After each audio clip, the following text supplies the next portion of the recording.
Ladies and gentlemen, welcome back to the Indie Zone. My name is Kathy. I wanted to call to your attention a document dated November 25th, 2022. It comes from the Idaho State Police Forensic Services Department, where it appears the manager of the Idaho State Police Forensic Services Department, Rylene Nolan, is documenting a conversation with Jeffrey Talbot.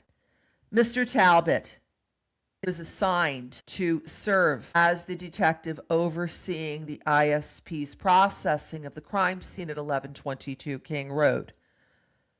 That assignment is documented in a report Mr. Talbot wrote relative to the events of November 13th, 2022. In this report, he documents the fact several pieces of physical evidence, including the K-bar sheath, were logged and turned over to Moscow Police Department Detective Brett Payne in the early morning hours of November 14th, 2022, shortly after midnight, as the Idaho State Police were concluding their first day of processing and work at 1122 King Road.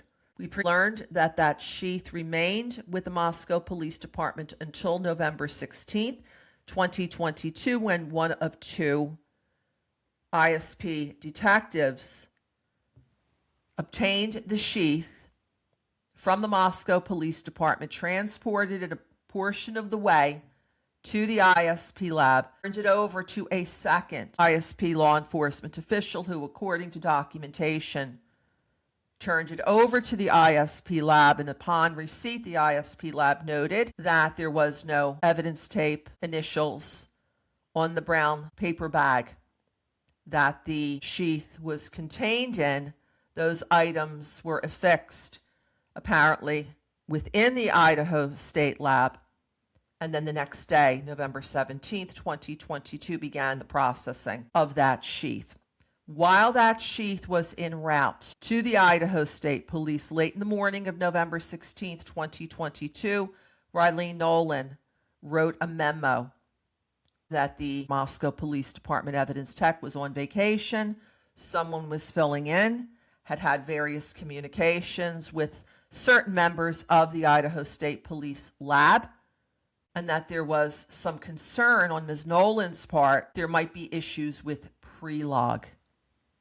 And they would do their best to try to resolve these items. Now, what is Prelog?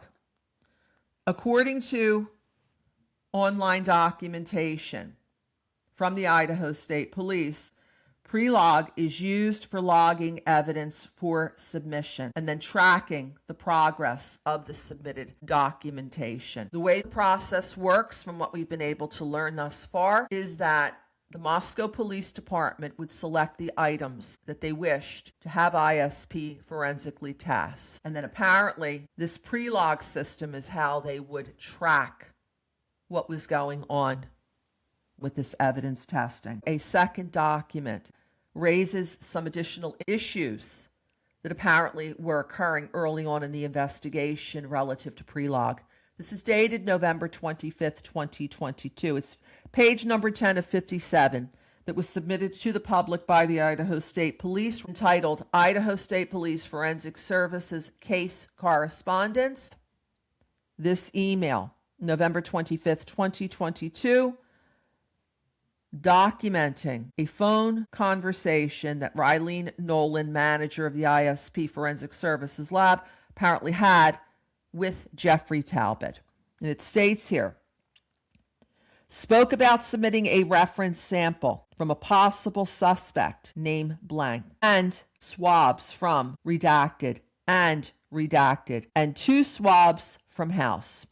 I agreed to these items. I was unable to access DNA tracker. Their evidence person, Tim Smallridge, stated he could no longer access Prelog and could not Prelog the items. They have a captain heading down anyway and want to send the items. I said I did not have anyone in office who could assist with the prelog, so we would take the items as unlogged and get them taken in on Monday. If they are able to prelog, please do so. If not, we will enter them manually. He agreed these items did not need to be rushed and would be worked in our normal queue.